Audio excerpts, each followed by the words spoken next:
Rolling.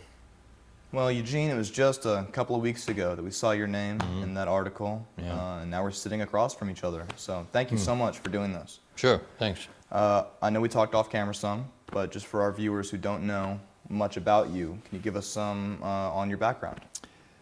Well, I started off in the military for a few years in California. Okay. Then after I got out of the military, I was doing security for the CIA.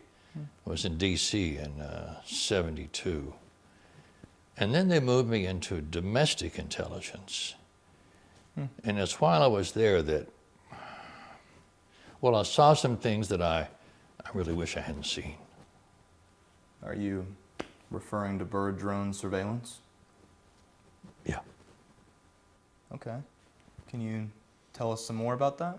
Oh yeah, like I said, I'd been with the CIA for a few years. And then one morning I got ordered to report to a military base.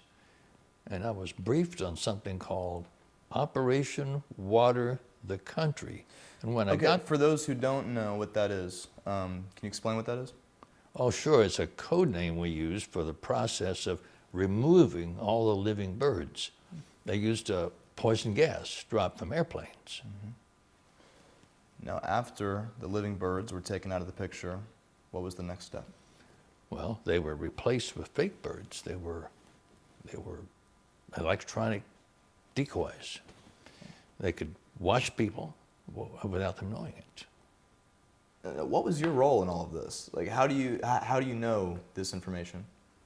I was in charge of destroying the evidence. It was believed at the time that it wouldn't be safe if the general public knew what was happening.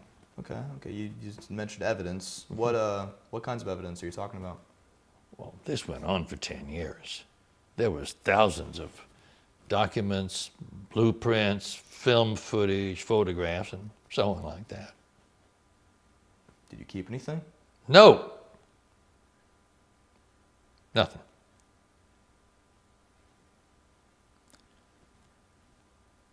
Well, there might have been one or two things.